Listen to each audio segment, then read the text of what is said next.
प्रिय मित्रों, जोहार, नमस्कार। मैं अजय बागर के आपका आज के इस क्लास में बहुत बहुत स्वागत करता हूं और रोज़ की भांति मैं आपसे जानना चाहूँगा या विश करूँगा कि आप मेंटली और फिजिकली फिट होंगे और अपने अध्ययन में पूरी तरह से लगे होंगे। तो मित्रों, हम अपने अगले क्लास की तरफ आते हैं और जैसा कि आपको मालूम है कि मैं झारखंड स्पेसिफिक टॉपिक्स को पढ़ा रहा हूं और इसमें मैं कोशिश कर रहा हूं कि आपको वो सारी चीज़ें जो परेशान करती हैं उनको मैं थोड़ा विस्तार से दूं, सो दैट कि आपके सबकॉन्शियस माइंड में ये सारी चीज़ें इस तरह से अरेंज हो जाएं कि ऐसे टर्म जब आपको परीक्षा में आएँ तो आप उनका आसानी से उत्तर दे सकें। साथ ही साथ मुख्य परीक्षा में भी झारखंड स्पेसिफिक टॉपिक्स का इम्पोर्टेंस है और इससे प्रश्न पूछे जाते हैं। तो इसमें भी मेरी यह कोशिश है कि इसके साथ ही साथ उन प्रश्नों के भी उत्तर देने लायक योग्य आप बन सकें। तो जैसा कि इसमें हम लोगों ने पहले पढ़ लिया है सादान के बारे में, मैं बात कर रहा हूँ झारखंड पीटी पेपर 2 में जो सेकंड सेक्शन है, सेक्शन बी, जिसमें झारखंड के सादान, झारखंड के आदिवासी, तो उनके बारे में हम लोगों ने अध्ययन कर लिया है। और अभी हम जिस चीज़ को अध्ययन करने जा रहे हैं वो आपने देखा होगा कि आपके सिलेबस में लिखा होगा आदि धर्म शरणा और नागपुरिया भाषा का सदान और नागपुरिया भाषा का उद्भव। तो इस टॉपिक पर हम लोग आज मुख्य विषय, जो मुख्य परीक्षा के लिए विषय है, टॉपिक है, उसके बारे में हम लोग चर्चा करेंगे। तो आप ध्यान से देखेंगे, बहुत सारी चीज़ें आपको पढ़ी हुई मिलेंगी, बहुत सारी चीज़ें हमें नई भी मिलेंगी। तो हम उन सबों के बारे में थोड़ा थोड़ा संक्षेप में चर्चा करेंगे और इसके बाद आपको पीडीएफ भी मिल जाएगा, हिंदी वाले छात्रों के लिए हिंदी में और अंग्रेजी वाले छात्रों को अंग्रेजी में, ताकि आपको उनके पढ़ने, क्लास लेक्चर सुनने के बाद और टेक्स्ट पढ़ने के बाद आपके मन में कोई दुविधा नहीं रह जाए और आप इसके प्रत्येक कंपोनेंट से अच्छी तरह परिचित हो जाए। तो मित्रों, आगे बढ़ते हैं। जैसा कि अभी हमने कहा कि हम आज पढ़ेंगे आदि धर्म सरना, कि आखिर आदि धर्म ये सरना है क्या और इसे कौन कौन लोग फॉलो करते हैं या किन भूभाग में या कौन कौन जगह में ये प्रचलित है देश के। तो इसके बारे में शुरुआत करने के पहले आपको मैं बता दूं कि आदि धर्म, जैसे नाम से ही आप देख रहे होंगे, आदि धर्म मतलब बहुत पुराना धर्म, सरना। तो ये सरना आखिर क्या है और क्यों इसका नाम सरना पड़ा, तो इसके बारे में कोई स्पष्ट मान्यता या कोई स्पष्ट धारणा नहीं है। लेकिन संक्षेप में आप इतना समझ लें कि सरना का अर्थ जो साल के वृक्ष से एसोसिएटेड है, और आपको पता होगा कि साल का वृक्ष झारखंड में बहुतायत में पाया जाता है और एशिया के बेस्ट क्वालिटी के जो साल पाए जाते हैं वो झारखंड में ही पाए जाते हैं।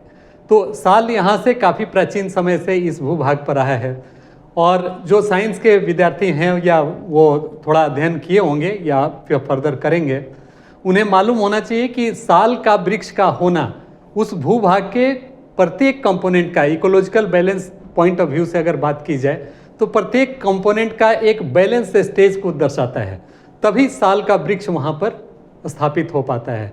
तो ये कहें हम कि साल का वृक्ष सक्सेशन स्टेज का क्लाइमेक्स स्टेज है। क्लाइमेक्स मीन्स अब सभ्यता या सक्सेशन का यह अंतिम चरण है। तो साल का वृक्ष यहाँ बहुत पहले से रहा है और उसकी अपनी उपयोगिताएं और विशेषताएं हैं। साल का वृक्ष का सबसे बड़ा उपयोगिता यह है, आप लोगों ने प्राय सुना होगा बातचीत के क्रम में, कि साल को जंगल का राजा बोलते हैं।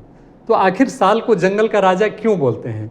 तो जिस प्रकार अकेले राजा का कोई अस्तित्व नहीं होता है, तो अकेला व्यक्ति कभी राजा नहीं कहलाता, उसी प्रकार अन्य जितने भी पेड़ हैं उनका अकेले अस्तित्व हो सकता है, लेकिन साल का वृक्ष अकेले अस्तित्व में नहीं रहता।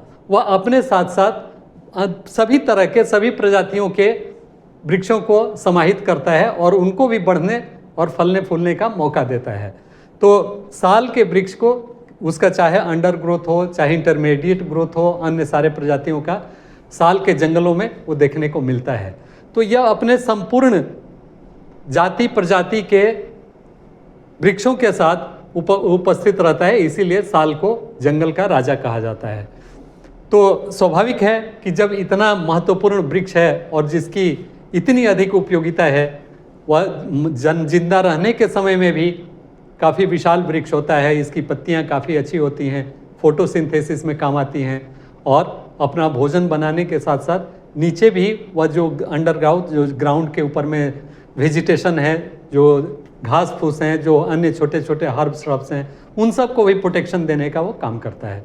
तो इसीलिए साल के वृक्ष की महत्ता बहुत अधिक है और जीवित रहते तो वो जो करता है वो करता ही है, मरने के बाद भी जो उसका टिम्बर, उसका लकड़ी होता है वो काफ़ी उपयोगी और काफ़ी टिकाऊ होता है।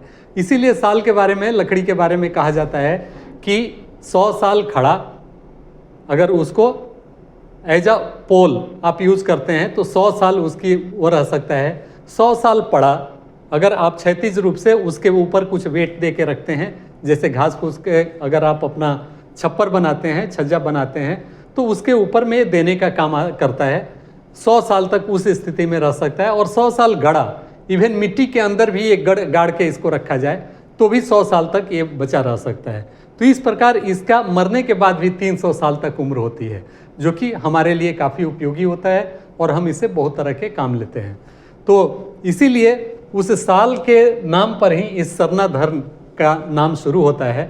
और इसके पीछे भी एक छोटी सी किंवदंती या कहानियाँ प्रचलित है संथालों में कि एक बार करतब अपने दोस्तों के साथ बहुत सारे लोग जंगल में शिकार करने के लिए निकले और उस समय हवाएं चल रही थी, ऊपर में आकाश में सूर्य चमक रहे थे, वृक्ष उसमें लहलहा रहे थे।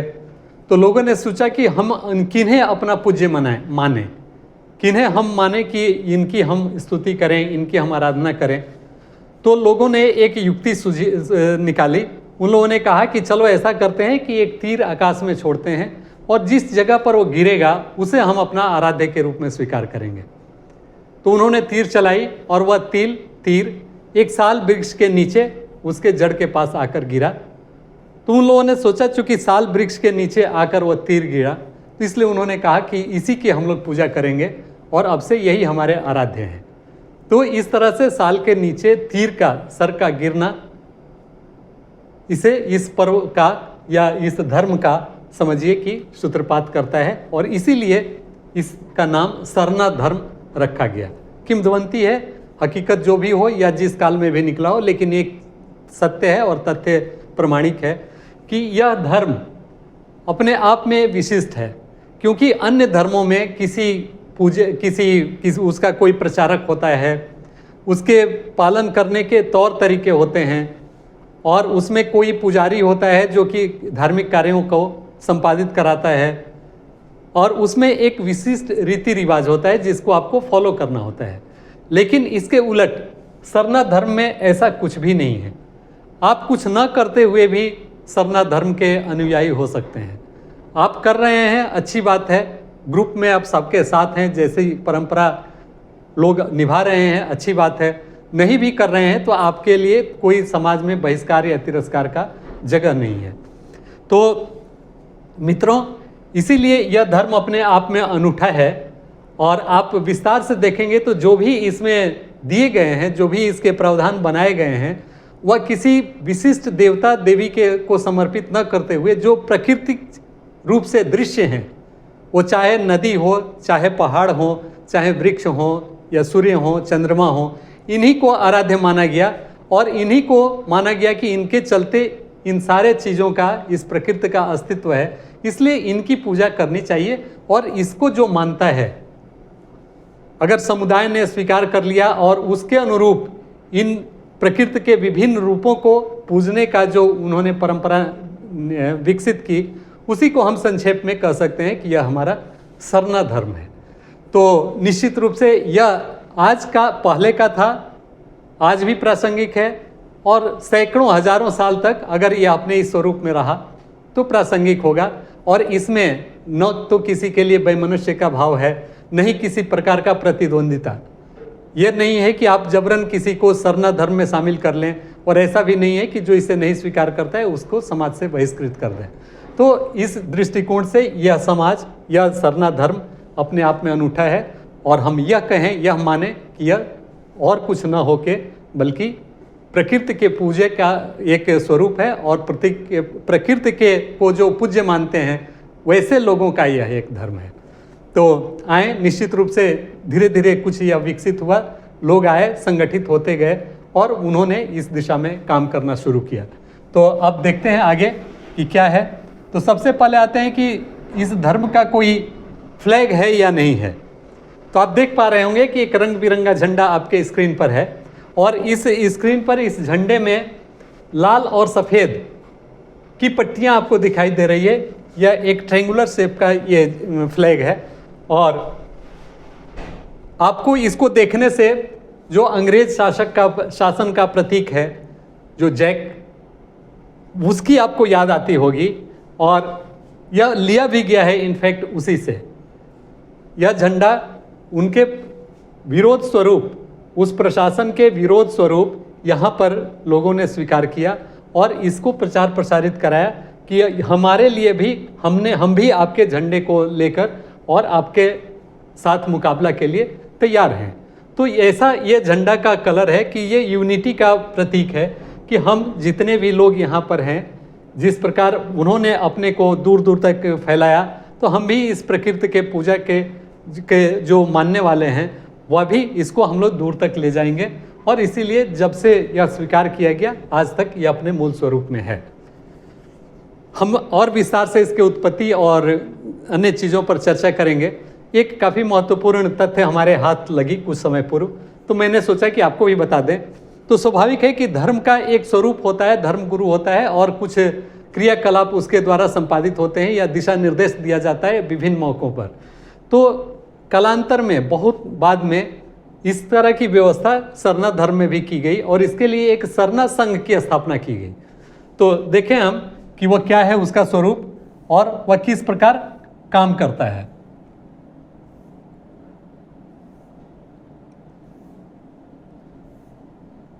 ये यहाँ पर स्लाइड में आपको दिखेगा सरना संघ, जो कि बहुत बाद का यह है। स्वाभाविक है कि पहले लोग तो उतने संगठित थे नहीं और इसकी आवश्यकता भी नहीं थी कि एक अपने को अलग से आइडेंटिफाई या डिफाइन करने के लिए किसी धर्म का हम सहारा लें।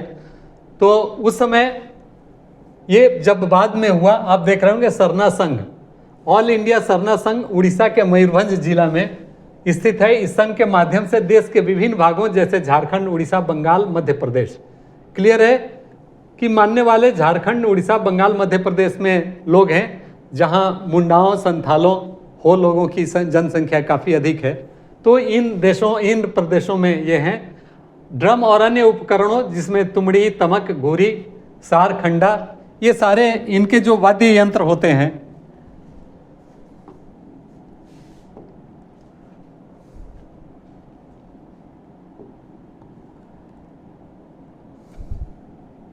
आप देख पा रहे हो कि ये सभी इनके वाद्य यंत्र हैं आदि के साथ ये जुलूस निकालते हैं जस्ट टू शो यूनिटी, और अन्य लोगों को भी या जो नवयुवक पीढ़ी है उसको भी अपना संदेश देने के लिए या यह बताने के लिए कि हमारा यह धर्म है जो प्रकृति के साथ जुड़ा हुआ है, आप भी इसको मानो, आप भी इसको समझो।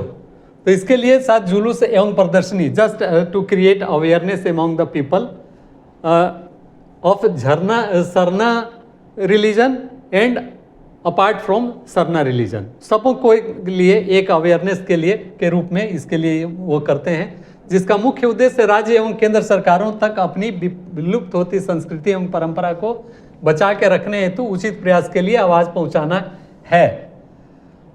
विलुप्त होती संस्कृति एवं परंपरा, जब हम सरना धर्म की बात कर रहे हैं तो निश्चित रूप से यह हिंदू धर्म नहीं है, यह मुस्लिम धर्म नहीं है, नहीं यह जैन है, नहीं यह बौद्ध है, लेकिन इसको मानने वाले इन सबों के हो सकते हैं।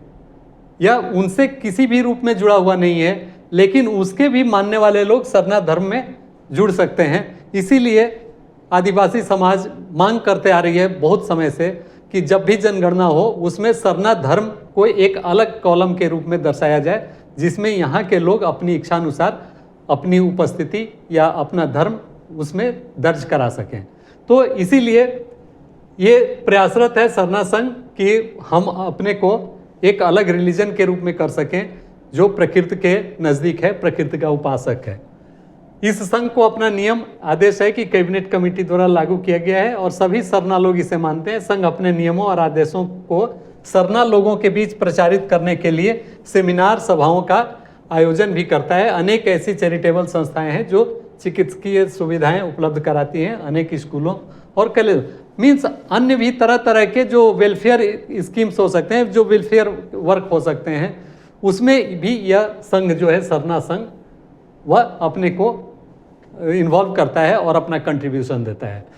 तो मित्रों, हम लोगों ने सरना संघ के बारे में जाना, इसको बाद में भी हम पढ़ सकते थे, लेकिन मुझे लगा कि शुरुआत में ही अगर इसकी चर्चा की जाए तो ज़्यादा बेटर होगा। अब आते हैं सिलसिलेवार ढंग से हम पढ़ेंगे सरना धर्म को, ताकि आप मुख्य परीक्षा में इससे संबंधित प्रश्नों का उत्तर दे सकें, या प्रारंभिक परीक्षा में भी अगर इस तरह के इससे संबंधित कोई प्रश्न आता है तो उसका भी आप उत्तर दे सकें। तो आप यहाँ पर आप गौर करें। इंट्रोडक्शन, जनजातियों की अपनी अलग पहचान और आस्था। Tribes have their own distinct identity and faith. जो कि अन्य जितने भी धर्म हुए जो किसी व्यक्ति या किसी कालखंड में समूहों द्वारा संचालित किया गया, उससे अलग ये अपनी आइडेंटिटी को बरकरार रखने के लिए इन्होंने इस सरना धर्म में अपनी आसक्ति, अपनी आस्था व्यक्त की। अलौकिक शक्ति सिंह बोंगा में विश्वास, believe in supreme natural power Sing Bonga. जैसा कि हमने अभी बताया कि ये प्रकृति में विश्वास करते हैं और जो चीज़ें दृश्य है उसी में यह अपना आराध्य देव ढूंढते हैं। तो सिंह बोंगा को आप कह सकते हैं कि यह सूर्य भगवान को का नाम है। आदिवासी ये में चाहे संथाल हों या अन्य, सिंह बोंगा का काफ़ी अहमियत और महत्ता है आदिवासी समाज में। तो इन्हें ही अपना ये सुप्रीम गॉड समझते हैं और मानते हैं, और होना भी चाहिए। सूर्य से ही ऊर्जा धरती को मिलती है और यहीं से सारा प्रोसेस जीवन की प्रक्रिया प्रारंभ होती है, जिसमें जितने भी फ्लोरल हैं, जो पेड़ पौधे हैं, वो उससे अपना भोजन तैयार करते हैं और उसी भोजन से सबों का भोजन चलता है। इसलिए सिंह बोंगा सुप्रीम है।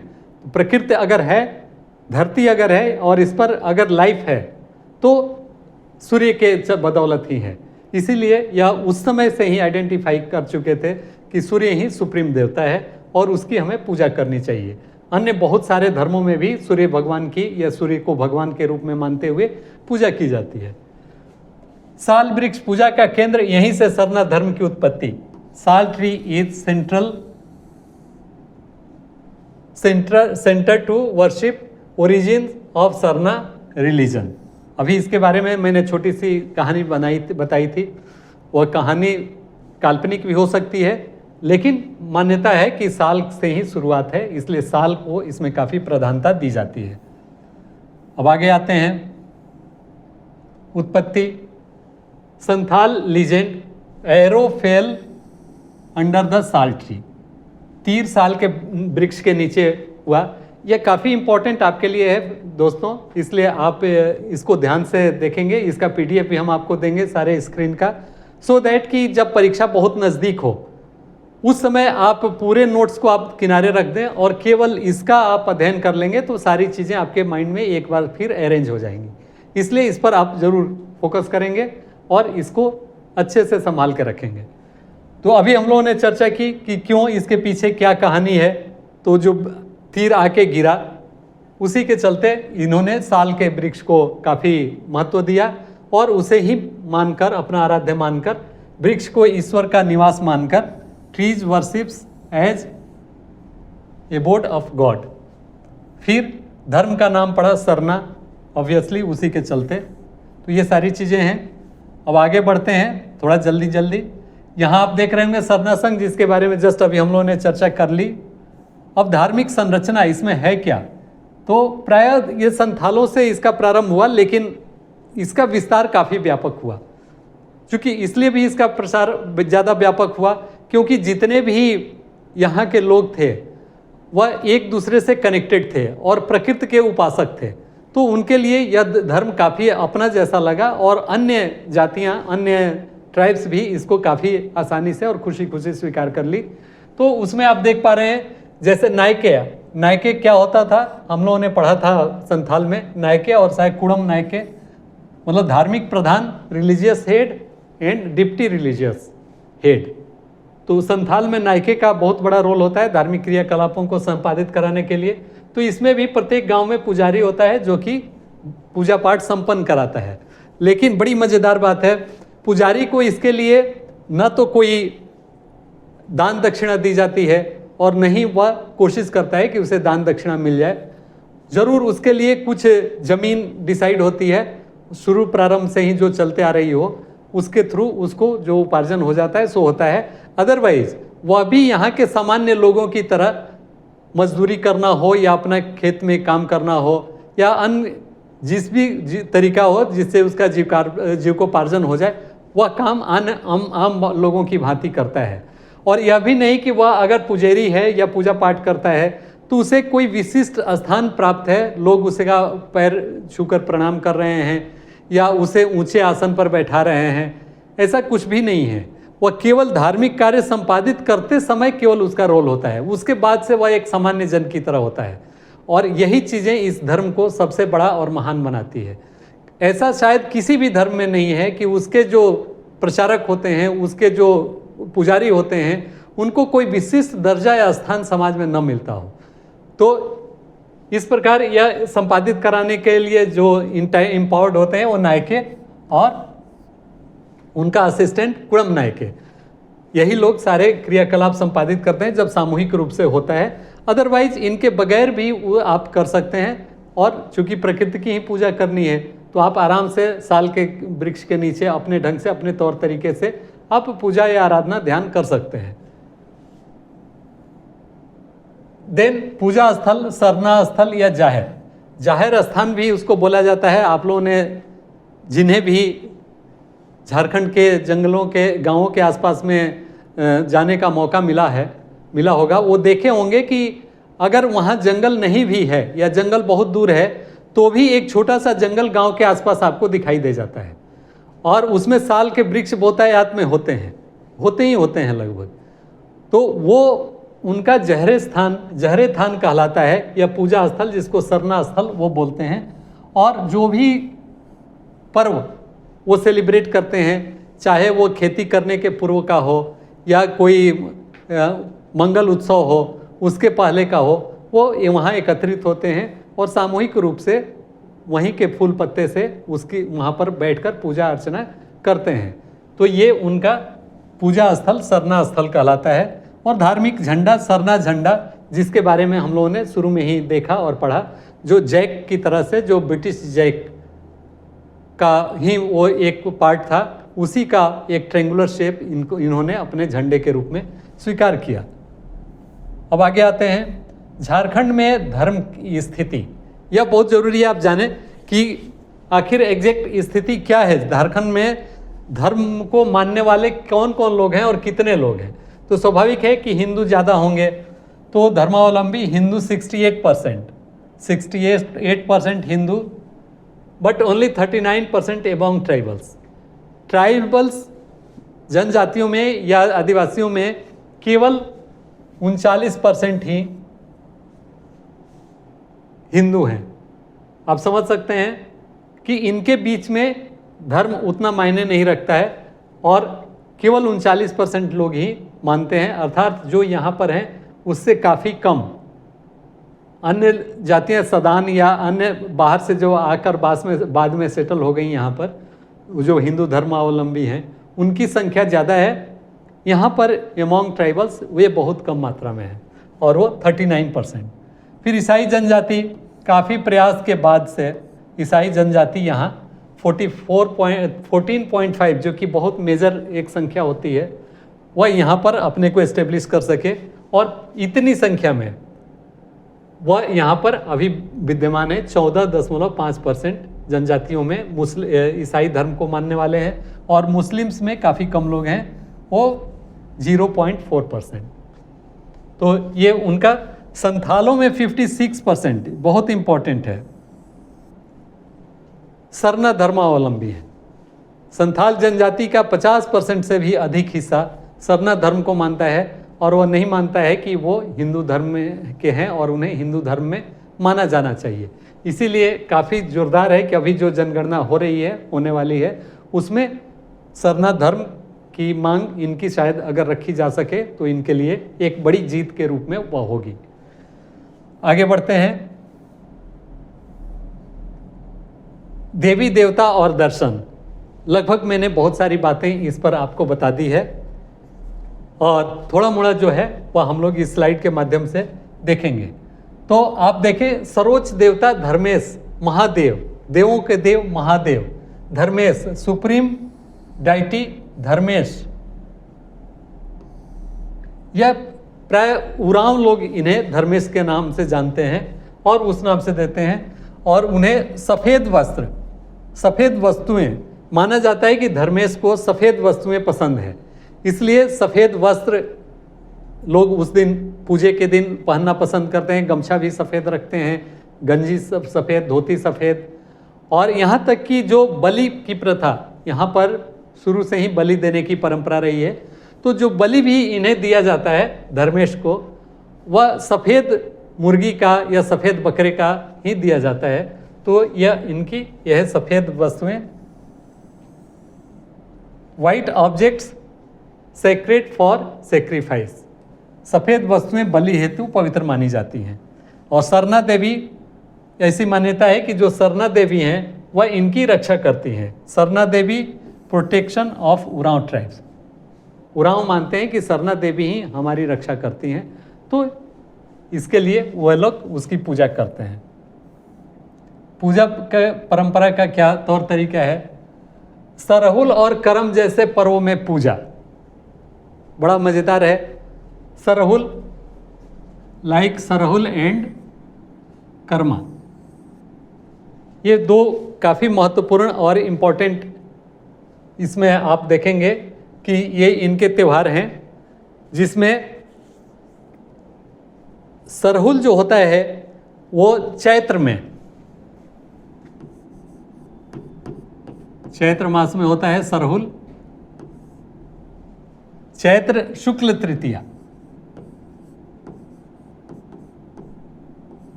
शुक्ल तृतीया को क्या होता है? सरहुल। सब लोग इस नाम से परिचित होंगे।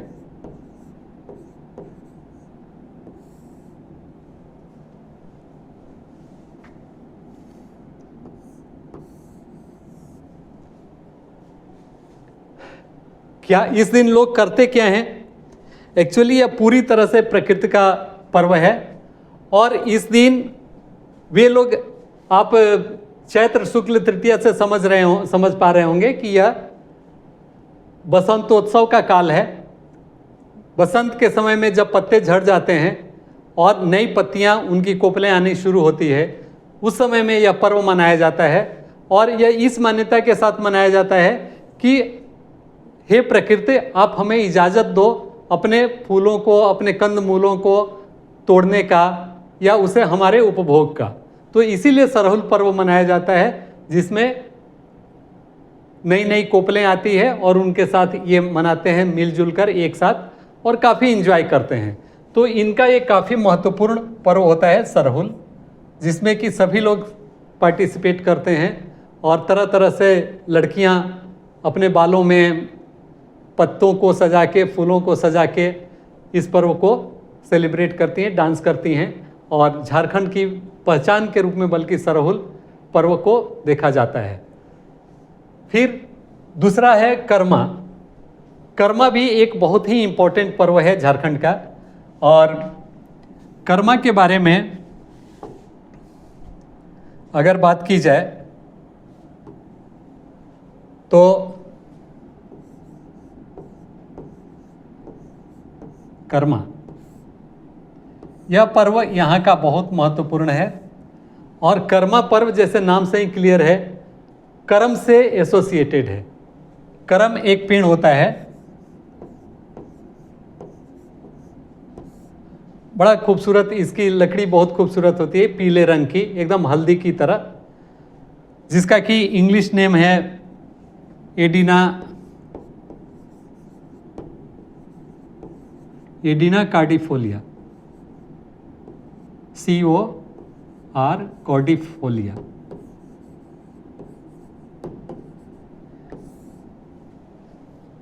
बहुत ही खूबसूरत ये लकड़ी होती है और इसके पत्ते भी चौड़े चौड़े होते हैं। उसकी डाली को ये लोग अखाड़ा में ले जाकर गाड़ते हैं और वहाँ से वो लोग नाचते हैं, गाते हैं, पूरी खुशी मनाते हैं और इस पर्व को सेलिब्रेट करते हैं। काफ़ी दिनों तक यह चलने वाला पर्व है और बल्कि अलग अलग गाँवों में अलग अलग दिन में सेलिब्रेट किया जाता है ताकि अधिक से अधिक लोग उसमें यहाँ से वहाँ जा सकें और वहाँ पर भी वह इसका आनंद ले सकें। तो कर्मा पर्व शुरू होने के पीछे एक छोटी सी कहानी। यह पर्व एक्चुअली उरांव के द्वारा शुरू की गई और ऐसी मान्यता है कि कर्मा और धर्मा दो उरांव व्यक्ति थे, व्यापारी थे और वे अपने व्यापार के सिलसिले में बहुत दूर दूर तक जाया करते थे। उसी समय जब ये काफ़ी दूर गए थे अपने घर से, अपने गांव से, और जैसा कि आपको मालूम है कि उरांव लोगों का आगमन झारखंड में रोहतास की तरफ से हुआ, तो जब ये करम और धर्म दो भाई, करम और धर्म, करम प्लस धर्म, ये दो भाई जो थे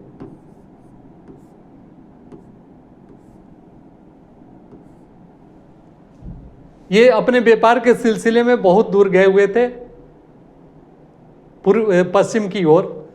तो उन्हें पता चला कि मुगल सम्राट जो है, मुगल जो बादशाह है, वह इस क्षेत्र को अपने में मिलाने के लिए वहाँ पर आक्रमण करने वाला है। इसकी सूचना मिलते हुए दोनों घोड़े से भागे भागे आए और इसकी सूचना जो वहाँ रोहतासगढ़ के उरांव के राजा थे उनको उन्होंने दी। अचानक खलबली मच गई और उसके बाद से लोगों को यह नहीं सूझा कि कैसे राजा के राज परिवार के सदस्यों को बचाया जाए। तो आनन फानन में उन लोगों ने जो पास का जंगल था वहाँ जाने का निर्णय लिया और जब वहाँ वो गए तो देखे कि एक करम का झुरमुट जैसा था जहाँ बहुत सारे करम के पेड़ थे, उसके बीच में कुछ जगह थी। वो सभी लोग वहाँ पर जाकर छुप गए और मुगल का जब अटैक हुआ, मुगलों का अटैक हुआ, वहाँ पर आक्रमण हुआ, तो अन्य जो भी चीज़ लूटपाट करनी थी उन्होंने की, लेकिन राज परिवार के सदस्यों को किसी प्रकार से क्षति नहीं हुई, जिसके उपरांत लोग उनके साथ आए और उनके जीवित और बचे होने की खुशी में इस पर्व को मनाना शुरू किया। और करम वृक्ष ने चूँकि उनकी रक्षा की थी इसलिए करम वृक्ष को उन्होंने प्रधानता दी और उसी के टुकड़े को, उसकी टहनी को गाड़ के उन्होंने डांस और नाच गाना शुरू किया। तब से यह परंपरा चलती आ रही है। जो भी हो, आज के समय में भी ऐसा है कि करम के वृक्षों को ये कभी काटते नहीं हैं और अगर उसकी लकड़ी को वो लाते भी हैं तो उस पर पैर न पड़े यह सुनिश्चित करते हैं। उससे वो न चौखट बनाएंगे, जो दरवाजे में घुसने, घर में घुसने के लिए जो दरवाजे बनाए जाते हैं उसके चौखट के रूप में ये इस्तेमाल नहीं करते हैं, नहीं उसके लिए जो बिस्तर अगर बनाते हैं, चौकी पलंग वगैरह, उसके ऊपर सोने का रूप में वो इस्तेमाल नहीं होता। तो इस प्रकार अभी भी इस करम पेड़ की वो काफ़ी कद्र और इज्जत करते हैं और इसे बचाने की हर संभव कोशिश करते हैं।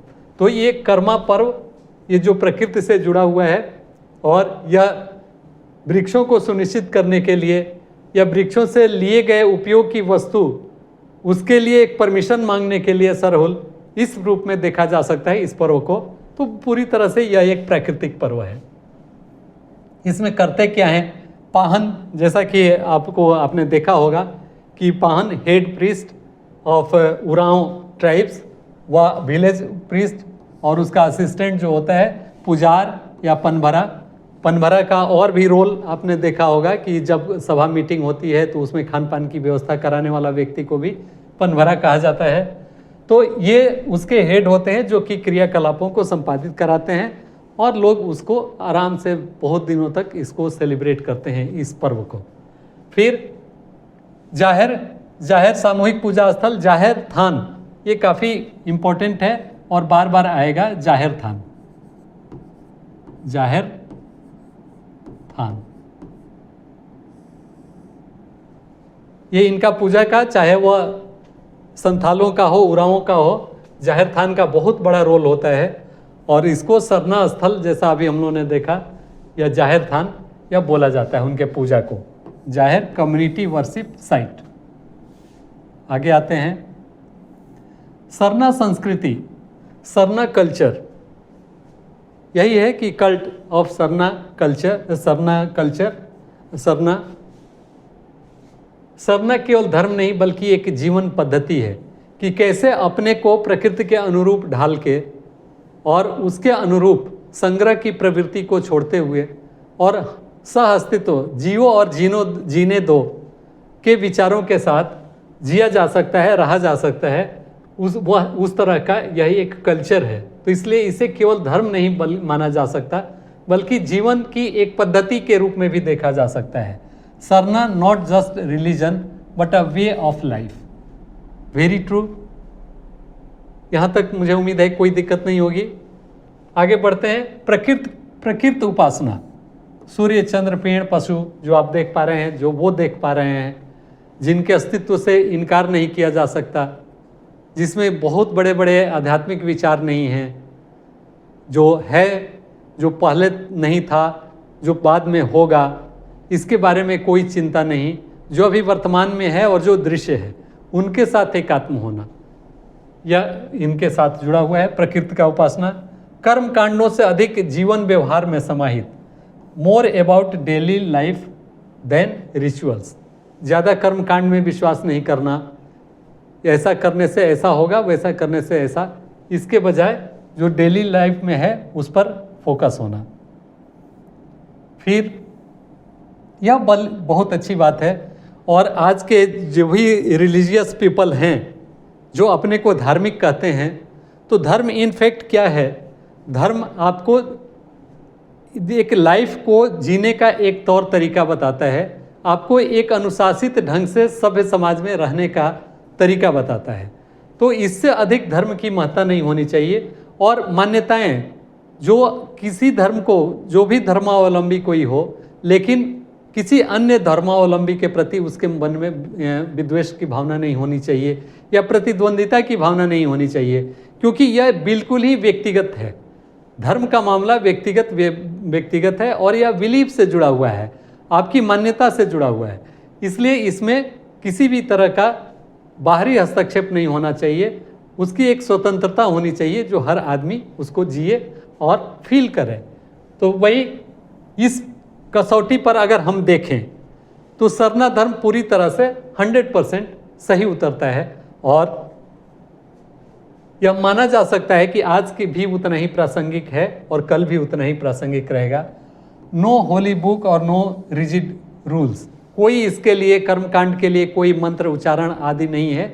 वो बैठकर वो अपना ध्यान करते हैं, अपने भाषा में जो प्रकृति के लिए कह सकते हैं, प्रकृति ने जो उन्हें दिया या जिससे उनका लाइफ चल रहा है, आगे भी चलते रहे, इसके लिए वो उनसे रिक्वेस्ट करेंगे अपने भाषा में, जो भी वो बोल सकते हैं वो बोलते हैं। इसके लिए कोई गाइड नहीं, रिजिड रूल नहीं है कि इसके लिए ऐसा होना चाहिए, वैसा होना चाहिए, या इस बुक के ही मंत्र का उच्चारण होना चाहिए।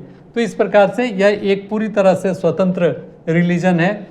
और सबसे इम्पोर्टेंट यह है कि वह हर व्यक्ति स्वतंत्र है कि वह इस रिलीजन को माने या न माने।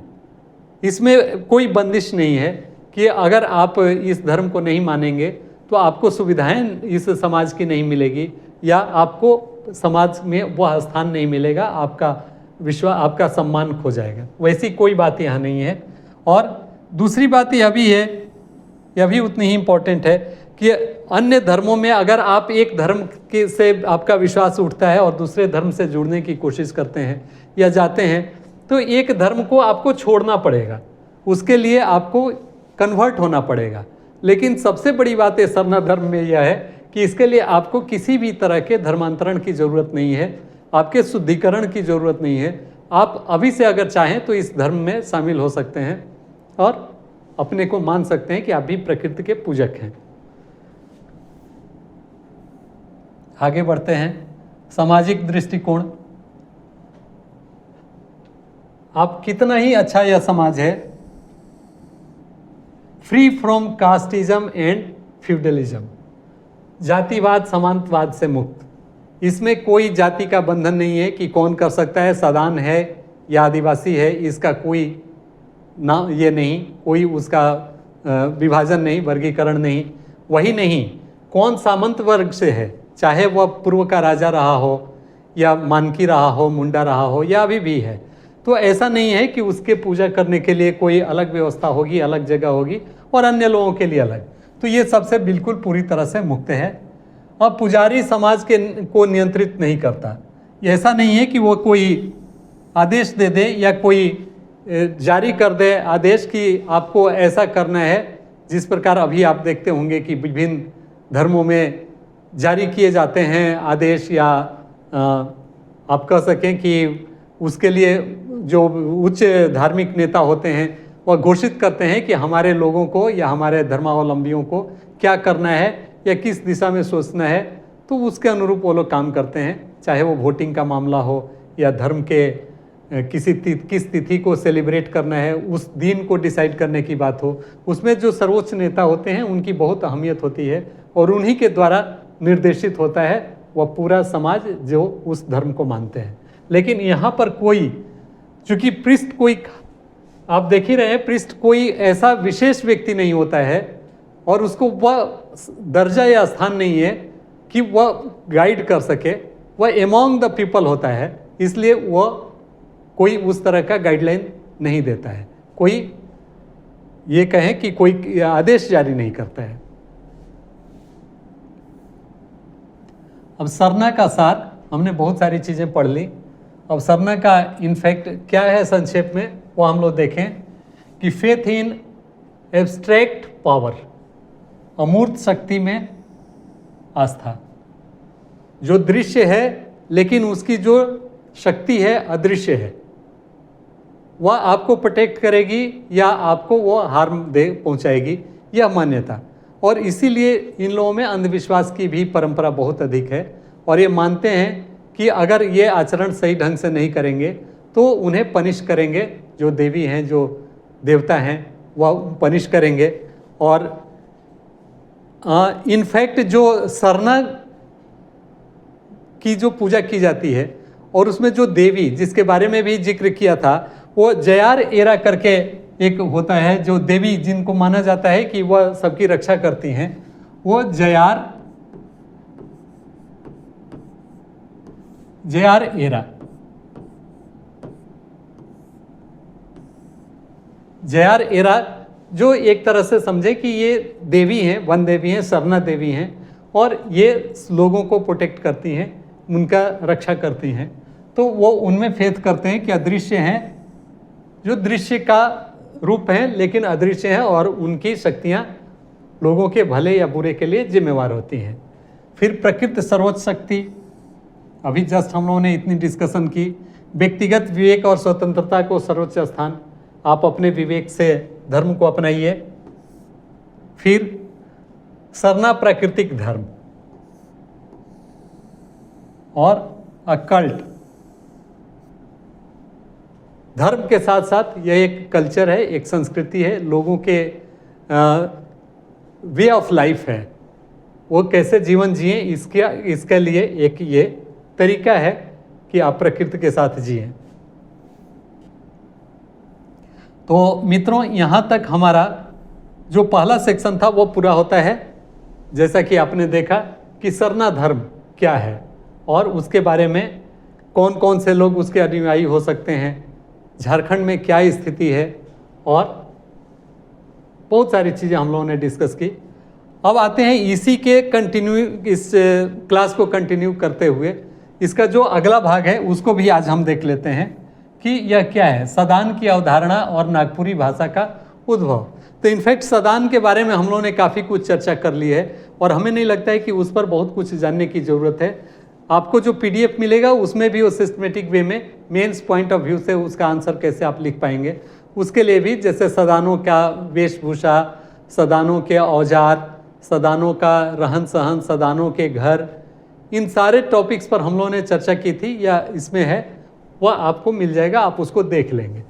जो मेन पॉइंट है जिसके बारे में चर्चा करनी जरूरी है और वह भी सदानों की जो भाषा है वह नागपुरिया या सदानी भाषा जिसे हम बोलते हैं, उसके बारे में थोड़ा मोड़ा हम लोग शॉर्ट में जान लेंगे और उससे संबंधित तथ्य हम लोग जानेंगे। तो ये आप देख रहे हैं एक कलरफुल मैप आपके सामने है और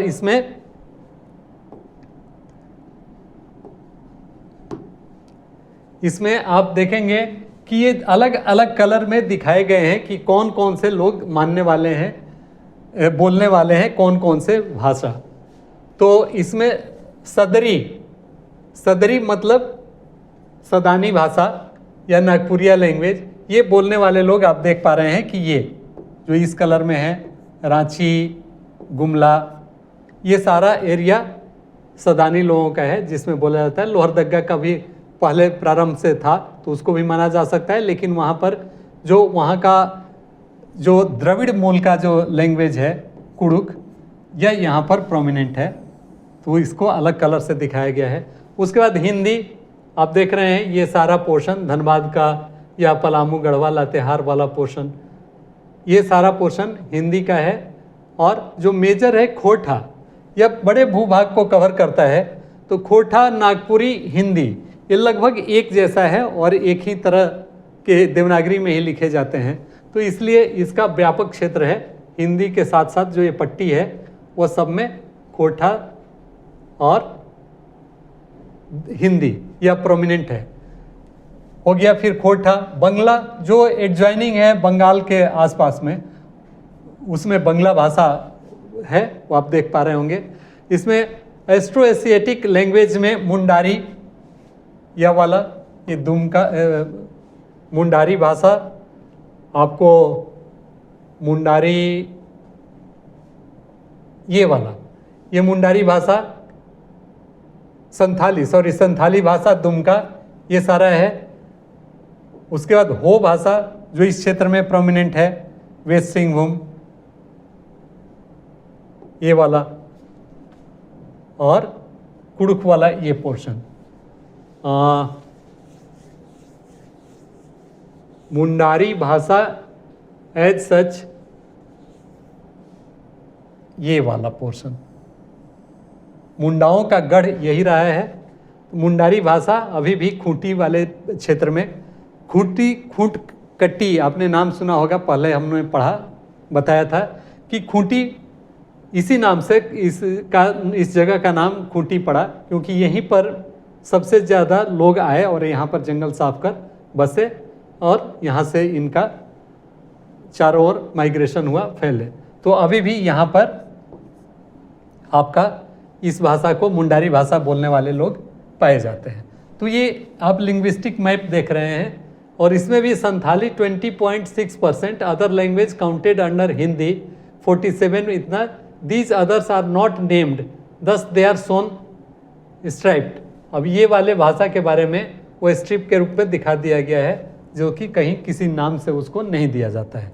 तो ये हमारे लैंग्वेज के बेसिस पर जो है, लेकिन हमारा मेन फोकस है कि Nagpuria, emergence of Nagpuria language, इस पर हम आए। तो आते हैं धीरे धीरे। सदान की अवधारणा शॉर्ट में केवल हम पढ़ते जाएंगे, हम लोग ऑलरेडी डिस्कस कर चुके हैं। सामान्यतः गैर जनजातियों को सदान कहा जाता है, पर सभी गैर जनजाति सदान नहीं होते हैं। Clear? Generally non tribals are called Sadan, but not all non tribals are Sadan. Sadan Jharkhand के मूल और गैर जनजातीय लोग। शब्द सदान, बैठना इत्यादि, इस पर ऑलरेडी डिस्कस्ड कर चुके हैं। सदान बनाम आदिवासी, इस पर भी आदिवासी, कबीलाई, आंशिक रूप से घुमंतु, क्लान बेस्ड, पार्टली नोमेडिक, सदान समुदाय आधारित अस्थायी प्रवृत्ति, सदान कम्युनिटी। कुछ सदान भी अनुसूचित जाति जनजाति में शामिल, ये सदान भी कुछ हैं जो कि अनुसूचित जाति जनजाति में शामिल है। इसके पहले हम लोगों ने बताया था। और बहुत सारे सदान हैं जो कि अभी अनुसूचित जनजाति में आने के लिए कोशिश कर रही हैं। पुरान जिसे कि हाल ही में कर लिया गया, वैसे ही। और भोक्ता भी बहुत दिनों से संघर्ष कर रहे हैं कि उन्हें भी शामिल कर लिया जाए और शायद कुछ समय में उन्हें भी उसकी मान्यता मिल जाए। अब सदान की मातृभाषाएं खोटा, नागपुरी, पंचपरगनिया, कुरमाली। स्वाभाविक है कि इतर जो मुंडारी है, कुड़ुक है, उनकी भाषाएं, उनसे अलग की जो भाषाएं हैं वही सदानी भाषा है। और इसमें ये सारे जितने भी भाषा आपको दिख रहे हैं, इस सब पर नागपुर हिंदी का उसमें प्रभाव है, उसका प्रभुत्व है, और उसी से निकली हुई या उसी का अपभ्रंश। शुरू में भोजपुरी, जैसे नागपुरी या खोटा में भोजपुरी का काफ़ी अधिक प्रभाव था। इन दो भाषाओं में भोजपुरी और उसी का अपभ्रंश एक तरह से कहें कि यह होते गया, और जिससे खोटा नागपुरी कुड़माली भाषा विकसित हुई। इन भाषाओं पर नाग जाति और अन्य समूहों का प्रभाव, जो नागवंशी राजा थे उनका इस पर ज़्यादा प्रभाव था, और इसीलिए यह इनको मुंडाओं से अलग, जो भी नागवंशी शासक हुए उनको मुंडाओं से अलग रखा गया। तो इस प्रकार ये माना जा सकता है कि वे सदान के कैटेगरी में हैं। फिर गैर सदानी भाषा बोलने वाले सदान नहीं माने जाते। हिंदी आप बोले तो आप सदानी नहीं बोले जाएंगे, अनलेस कि इन सारी भाषाओं में से आप नहीं बोलते हैं। या तो आपकी यहाँ की ट्राइबल भाषा बोलें, मुंडारी, कुड़ुक, इन सारे भाषाओं को, या संथाली, या ये भाषाएं अगर आप बोलें तभी आप सदानी कहलाएंगे, अदरवाइज आप गैर सदानी ही रहेंगे। धार्मिक दृष्टिकोण से प्राचीन सदान हिंदू और जैन, 16वीं सदी में इस्लाम आगमन के बाद कुछ मुसलमानों का हुआ, विविध धर्मों का मिश्रण, ये सारे धर्म के मतावलंबी आपको मिलेंगे। तो इसमें हिंदू, मुस्लिम, जैन, वैष्णव, कबीरपंथी सभी लोग हैं। प्रजातीय दृष्टि सदान आर्य प्लस द्रविड़ प्लस अग्नेय कुल के लोग, असुरों के पूर्व भी एक सभ्य प्रजाति। माना जाता है कि सदान लोग आर्यों से, जो ट्राइब्स हैं, जो आदिवासी हैं, उनसे सभ्य किस्म के थे। उनका पहनावा कुछ अलग था, धोती, साड़ी, इस तरह का। उनके पूजे के स्थल भी उनके घरों में ही थे, और देखने में भी यह थोड़े हर प्रकार के गोरे, सांवले, इस प्रकृति के लोग वहाँ इसमें मिलेंगे। नाक नक्श में भी थोड़े डिफरेंट थे, जैसे प्राय जनजातियों में आपको चपटे नाक, कपाल, छोटी छोटी आँखें, ये सारी चीज़ें देखने को मिलती है। लेकिन उस ढंग से भी अगर आप देखेंगे तो सदानों में कुछ डिफरेंस है। तो मुंडा और उरांव से पहले बसा हुआ समुदाय ऐसा माना जाता है, लेकिन यह ऐतिहासिक रूप से या प्रमाणिक रूप से स्थापित नहीं है। सदान जातियों में जैसे कि बाहर के लोग जो आर्य जातियां हैं, जिसमें ब्राह्मण, तेली, राजपूत, कोयरी, अहिर, बनिया इत्यादि, ये सभी तो हैं ही, लेकिन कुछ यहाँ की भी जातियां हैं जो इस कैटेगरी में आती हैं, और उसमें जो प्रमुख हैं वो बड़ाइक, धानुक, राउतिया, गोड़ैत, परमाणिक आदि। इन सब का अपना अलग अलग कार्य का तौर तरीका है, कार्य करते हैं, अलग अलग चीज़ों में, अलग अलग पेशे में ये लगे हुए हैं। तो उस हिसाब से इनकी अलग अलग जातियां हैं। जिस प्रकार आर्यों में इन जातियों का अलग अलग अपना पेशा है, अलग अलग रहने का तौर तरीका है, वैसे यहाँ की छोटनागपुर की जातियों में भी जो है बड़ाइक, धानुक, राउतिया, गोड़ैत, परमाणिक, इन सबों का अपना अपना कार्य है और वो उसमें कार्य करती हैं। फिर स्थानीय बाहरी गोत्रों का मिश्रण। स्वाभाविक है कि लोग यहाँ आते गए, सेटल होते गए, इस धरती को, इस भूभाग को अपनाते गए, तो वह यहाँ के अन्य जगह को मूल अपना स्थान छोड़ते गए, तो वैसे लोगों को भी सदान में काउंट किया गया। तो उसमें गोत्रों का भी समन्वय होना लाजमी था और वो हुआ। तो इसीलिए बाहरी और भीतरी यहाँ के जो लोग थे और जो बाहर से आके सेटल किए, mixed of local and external clans, तो उसमें दोनों का मिश्रण हो गया। और सदान में यहाँ के गोत्र वाले भी लोग हो गए, जो बाहर से आए उन लोगों का भी गोत्र स्वीकार कर लिया गया। और सामाजिक सांस्कृतिक जीवन, आदिवासियों और सदानों की साझा संस्कृति, इसके बारे में हम लोगों ने पहले भी चर्चा की थी। सहिया सिस्टम, सहिया मित्र अर्थात मित्र, जो एकदम अभिन्न, जो घर के किसी सदस्य से भी ज़्यादा अपना, परम मित्र जिसे आप कह सकते हैं। तो वो परंपरा यहाँ पर रही सदानों और आदिवासियों के बीच। एक साझा संस्कृति, एक दूसरे के पर्व त्यौहार और शादी विवाह में शामिल होना, और एक दूसरे का मान सम्मान करना, ये यहाँ की रही है। तो शेयर्ड कल्चरल ट्राइबल दिस, धर्म, देवी देवता, पूजा, वैष्णव परंपरा इत्यादि, ये सब मिला जुला है।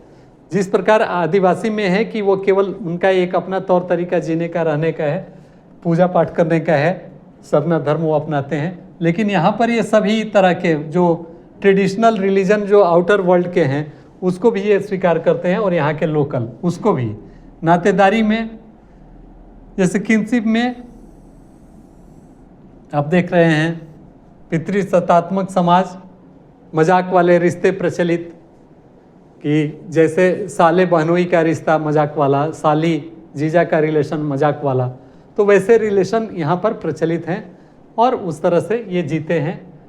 और पिता ही प्रमुख होता है, परिवार का मुखिया जो होता है वो मेल मेंबर होता है, तो पितृसत्तात्मक यह है पैट्रियार्कल सोसाइटी। आगे बढ़ते हैं, जीवन शैली इनका, पहनावा आप देख रहे हैं धोती कुर्ता साड़ी प्लस आधुनिक वस्त्र, ये जो सदान है उनका है। आभूषण में भी बंगाल बिहार जैसे कुछ आदिवासी आभूषण भी। खान पान, चावल मुख्य भोजन, साथ में मड़ुआ मकई इत्यादि जो भी यहाँ पर उपजते हैं वो सबको खान पान में इन्होंने शामिल कर रखा है। कला, पर्व और गीत, फेस्टिवल्स एंड कल्चर्स। कर्मा, स्वाभाविक है कि ये मिक्सचर हैं, तो कर्मा, तीज, जितिया, सरहुल, ये आपके कर्मा,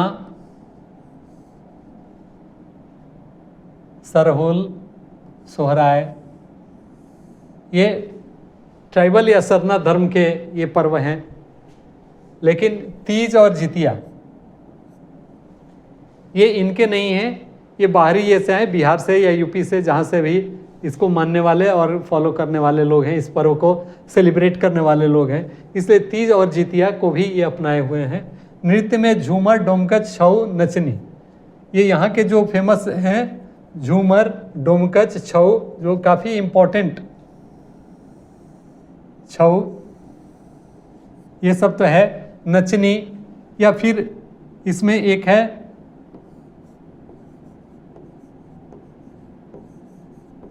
लौंडा नाच, ये भी ये लोग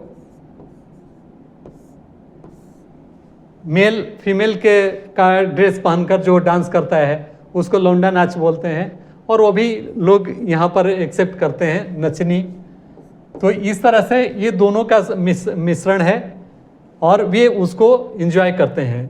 गीत में भी, सॉन्ग्स में सोहर, स्वाभाविक है सोहर गाया जाता है जब खुशी का मौका होता है, और ख़ासकर जब घर में बच्चे का जन्म होता है तब उस समय सोहर गाया जाता है। तो सोहर तो इनके लिए है ही, साथ ही वेडिंग सॉन्ग्स, शादी के समय में जो होता है, फाग जो होली के समय पर गाया जाता है, और 12 मासा। तो इस तरह से इनका मिला जुला गीत में भी है, जो कि उधर के और इधर के लोग फॉलो करते हैं। अब आते हैं मेन टॉपिक पर जो उससे रिलेटेड है कि सदान लोग हैं तो उनकी भाषा आखिर क्या होनी चाहिए। तो स्वाभाविक है कि इस भाषा का और इन लोगों का अगर ज़्यादा प्रभाव इस भूभाग पर देखा गया तो वह पिछले 4-5 शताब्दी से ही देखा गया, जब बाहरी दुनिया के लोगों ने बहुतायत में इस क्षेत्र में प्रवेश किया, और ख़ासकर जब मुग़लों का शासन था और मुग़लों ने जब यहाँ से लगान कर लेना शुरू किया इस भूभाग से, तो यहाँ के राजाओं ने भी अपनी प्रजा पर टैक्स इम्पोज किया, टैक्स उनसे वसूलना प्रारंभ किया। तो स्वाभाविक है कि टैक्स वसूलने के लिए दबंग किस्म के लोगों की आवश्यकता थी, और यहाँ के लोग अपने ही लोगों पर ज़्यादा दबाव नहीं डाल सकते थे।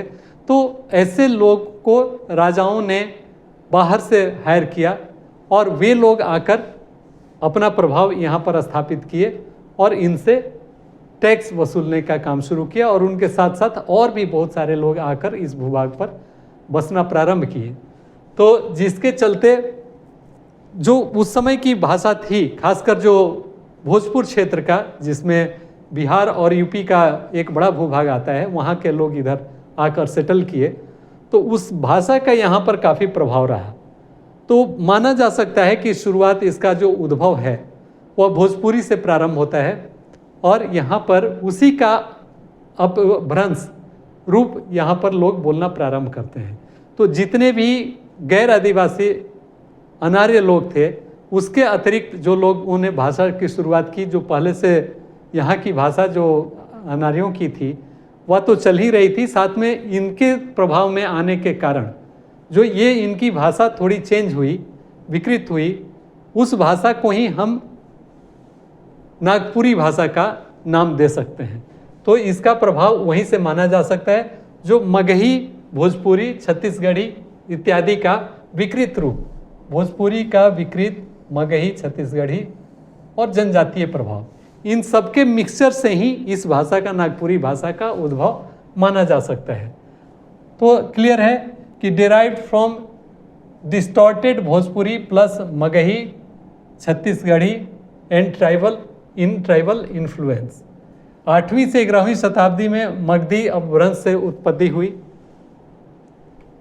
हिंदी का भी बहुत पुराना इतिहास नहीं रहा है, तो ये 8वीं से 11वीं शताब्दी में माना जा सकता है कि मगधी का उत्पत्ति हुई, जो मगध क्षेत्र में प्राय वो बोली जाती थी। तो मगधी से इसका माना जा सकता है कि भोजपुरी, और उसके बाद से इसमें आया। 14वीं से 15वीं शताब्दी पूर्ण विकसित भाषा का रूप इसने लिया, और इसमें जो नागवंशी शासक रघुनाथ शाह, उनका बहुत बड़ा कंट्रीब्यूशन हुआ। रघुनाथ शाह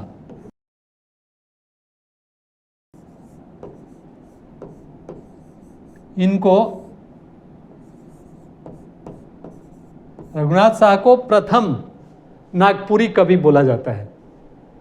तो रघुनाथ शाह ने बहुत सारी कविताओं की रचना की नागपुरी में, और इसीलिए इन्हें माना जाता है कि अब प्रथम कवि हैं। तो 14वीं 15वीं शताब्दी में पूर्ण विकसित भाषा के रूप में यह सामने आई,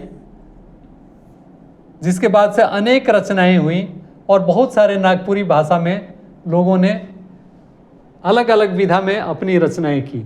उसमें सारे विधा शामिल थे, उसमें काव्य था, गद्य था, यात्रा वृत्तांत था, व्यंग के तो अभी कुछ समय पहले आप लोगों ने देखा होगा, इस स्टूडियो में मौजूद थे राकेश रमन जी, जो एक बहुत अच्छे नागपुरी व्यंगकार हैं। तो उन्होंने किताबें लिखी, गांधी जी के देश, तो वो सारे चीज़ यहाँ पर आनी शुरू हुई। प्रथम कवि रघुनाथ शाह नागवंशी राजा थे, फर्स्ट पोएट उनको माना जाता है। प्रमुख रचनाकार दलेल सिंह, प्रद्युम्नदास, घासीराम, उल्लासराम। आप इनका नाम याद रखेंगे, ये पूछा जा सकता है कि ये प्रथम या मतलब प्रमुख रचनाकारों में कौन है, या अमुक व्यक्ति किस भाषा के विद्वान हैं या लेखक हैं। फिर रचनाएं नागवंशावली यह बहुत ही फेमस बुक है, जो कि लगभग हमें 18वीं शताब्दी के आसपास में, 18वीं सेंचुरी में इसकी रचना हुई, जिसमें नागवंशावली, नागवंश की कैसे उत्पत्ति हुई और इसमें कितने राजा हुए उस समय तक, उस सब का इसमें जिक्र आपको देखने को मिलेगा। तो नागवंशावली काफ़ी फेमस की पुस्तक है। फिर फाग शतक, दुर्गा सप्तशती, झूमर, शिव स्तुति, ये सब भी इसमें नागपुरी की प्रसिद्ध रचनाएं हैं। उसके बारे में भी आपको डिटेल में आप मिलेगा, आप उसे देखेंगे PDF में। अब आते हैं फाइनल आज के इस क्लास के कंक्लूडिंग पार्ट पर, निष्कर्ष। तो सदान किन्हें कहा जा सकता है? आदिवासियों के समकालीन या उनसे भी प्राचीन, बार बार हम लोग इसका उल्लेख कर रहे हैं। भाषा इनकी नागपुरी, खोटा, कुड़माली, पचपरगनिया, ये इनकी भाषा है जो काफ़ी पॉपुलर है। आपको भी अलाउड किया गया है, झारखंड JPSC ने भी सेकंड पेपर के रूप में आपको इन सारे सब्जेक्ट्स में से, सारे भाषाओं में से किसी के भी चयन का अधिकार दिया रखा है। तो आप समझ सकते हैं कि ये कितनी महत्वपूर्ण भाषाएं हैं, जिसमें नागपुरी, खोटा तो काफ़ी हद तक एक दूसरे से मिलती जुलती हैं। कुड़माली, पचपरगनिया, यह भी काफ़ी कोई डिफ़िकल्ट नहीं है। फिर आगे आए, सांस्कृतिक विविधता में एकता, धार्मिक सहिष्णुता सबसे बड़ी बात है यहाँ के सदानों में। नागपुरी भाषा एक समृद्ध साहित्य और परंपरा की धरोहर है। नागपुरी लैंग्वेज क्या है?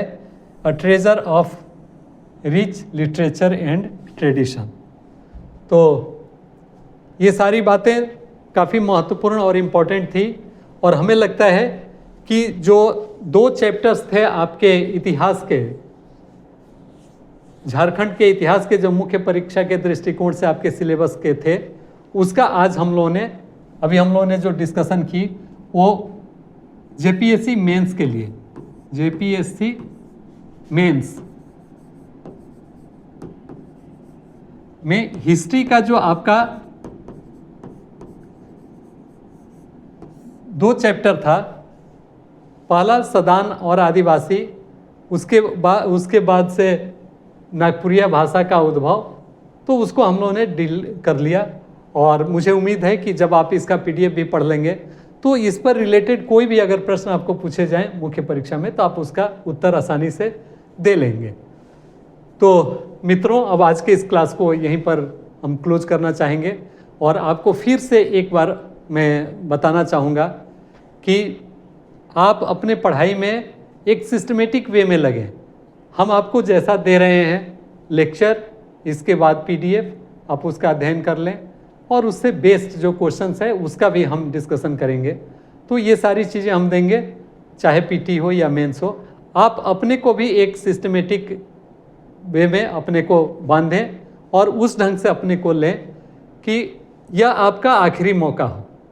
आप इस दृष्टिकोण से ही इस परीक्षा को लें, ताकि आपको फिर आपका जो स्ट्रेंथ हो वह पूरी ताकत के साथ इसमें लगे, और एक बैलेंस रूटीन लेकर आप चलें, ताकि आपका कोई पोर्शन छूटे नहीं और कोई अनटच्ड नहीं रहे। तो जो सब्जेक्ट डिफ़िकल्ट लगे उसको और ज़्यादा पढ़ें।